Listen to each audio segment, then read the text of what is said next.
We will discuss dry socket. Dry socket is one of the complication of any extraction, but generally or most commonly it occurs in the mandibular extractions, that too posterior teeth, that too impaction teeth, that is impacted surgical removal. Then by the definition, it is the post-operative pain in the extraction socket after 1 to 3 days. Typically it aggravates after the 3 days, accompanied with loss of blood clot in the extraction socket and with or without halitosis. So generally you must remember that post operative pain in the extraction socket after 3rd day with loss of blood clot. Then there are some predisposing factors. The first thing is traumatic extraction, most important thing, trauma during the extraction process or surgical remove process. Poor oral hygiene, second one. Second one, poor oral hygiene. Third one is smoking, or if the female patient is using oral contraceptives. So these all are comes under predisposing factors. Okay, then etiology. The etiology behind the dry socket is given by the Burns hypothesis is called as. So in this, when the extraction becomes difficult and traumatic, okay, you can see in this diagram, if the extraction is traumatic, then there is inflammation of the bone marrow. The inflammation of the bone marrow or inflammatory process releases tissue activators of plasminogen. Okay, so after extraction generally blood clot forms, but due to the traumatic extraction there is release of tissue activators of plasminogen. So plasminogen in this blood clot gets activated. On activation, plasminogen is converted into the plasmin. So plasmin is a fibrinolytic agent, that is it degrades blood clot. So whatever the blood clot already produced, that will be lost. So you can see here there is no blood clot. Directly the socket walls are exposed.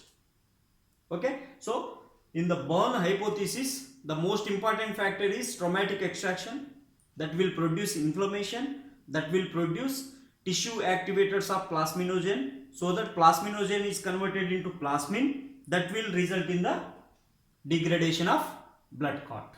Okay, so under etiology there are some other factors also. Traumatic extraction, one thing we already discussed, and if the patient is using oral contraceptives, that is the high levels of estrogen.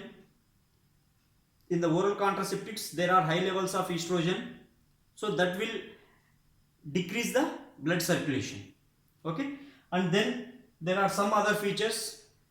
Generally dry socket occurs in the mandible due to the less blood supply when compared to the maxilla, one important thing. And the second one is difficult impactions or difficult teeth. Okay, so these are the etiological factors. You must write Burns hypothesis. Then coming to the clinical features, most important thing is post-operative pain, intense pain, severe pain after 3rd day, generally after the 3rd day, that will radiate to the throat or temple region or ear region, like that. And other clinical features includes there might be halitosis due to the fluid lodgement. So once the blood clot is lost, the food will get accumulated into the socket area, that will produce halitosis. Okay, and there is severe inflammation in the socket region also, and the socket walls there is exposure of the bare bone without any clot. That means that will look like yellowish, the bare bone exposure. Most important point under clinical features, there are two most important. First one is pain after third day, and the second one is exposure of the bare bone without blood clot. Okay, then coming to the management. Under management, there are three important things: preoperative measures, pharmacological measures, and surgical measures. We can manage by these three things. Okay. Under preoperative measures, whenever there is severe infection, or especially when you are removing impacted mandibular third molars, if it is active pericornitis, then don't do it, because active infection or active pericornitis are mostly the chances of dry socket. So when there is active infection, try to avoid the procedure, and whenever possible do the oral scaling, oral prophylaxis before the procedure to maintain the proper oral hygiene. And if the female patient is taking contraceptives, plan the extraction between the 23rd to 28 days of their cycle if possible. Between 23rd to 28 days of their menstrual cycle. And if the patient is smoking, advise him, motivate him to stop smoking, and to stop the smoking after the procedure also, at least for 1 week to 10 days, because smoking will generate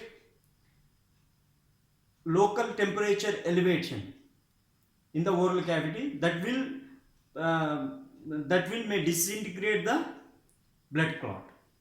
And also while smoking there is the negative pressure within the oral cavity that will result in the dislodgement of the blood clot.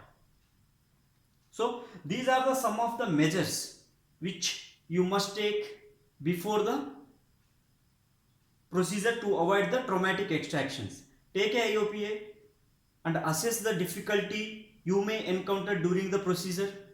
Is there any unfavorable root curvatures? So accordingly you must plan the procedure and do it as much minimal traumatic as possible.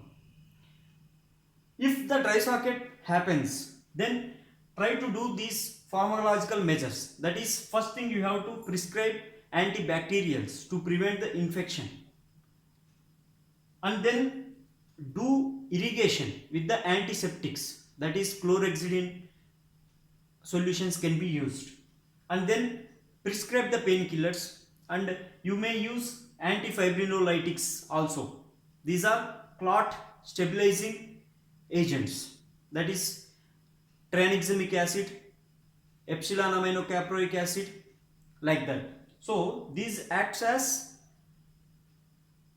to stabilize the blood clot, to prevent the action of the plasmin. Okay, because the plasmin will result in a degradation of the blood clot. The degradation will produce kinins. So those kinins will act as mediators of inflammation that will in turn result in the intense pain.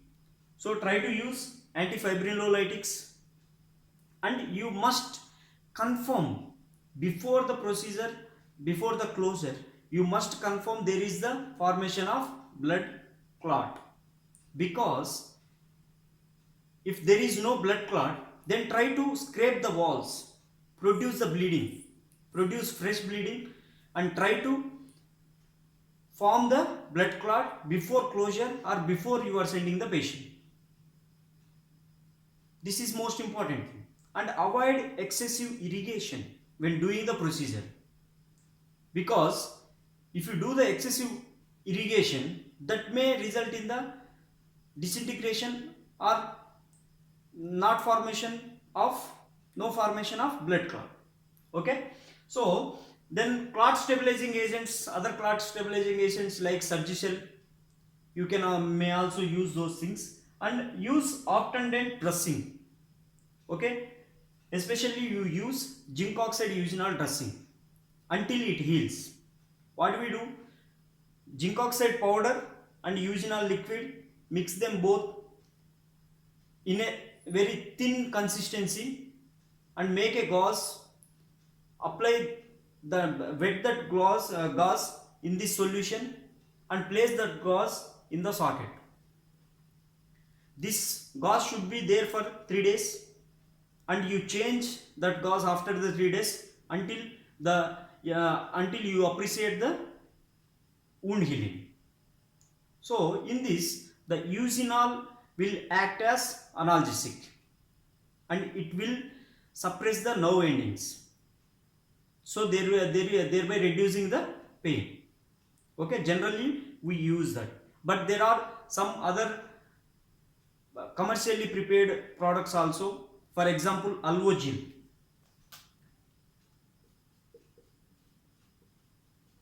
Alvogel.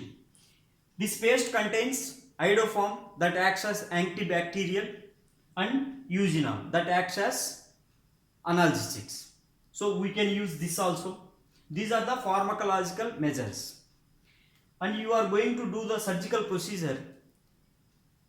Under surgical procedure, first we give block anesthesia, give the anesthesia, then try to scrape the walls to produce fresh bleeding. That is most important thing. Try to scrape the walls from the sides and below the floor, below the socket also. That is floor of the socket also. You try to scrape it. So any food lodgement will be removed or any small bony particles or tooth particles left. Those also can be removed. That is complete debridement and socket wall scraping for fresh bleeding formation. After that you can close it. So surgically you are going to do that. So the chances of dry socket increases when you leave bone particles or tooth particles within the socket, or if there is retention of the part of the root. In those cases also we are going to encounter the dry socket. So under surgical procedure you must aim to completely debride the socket and scrape the walls to produce the fresh bleeding under block anesthesia. So these are the measures available for management of dry socket. Dry socket also called as alveolar osteitis. Preoperative measures you must take, and there are some pharmacological measures and surgical measures. Okay, this is all about dry socket. If you like the video, hit the like button, share the video, subscribe the channel. If you have any doubt, mention in the comment box.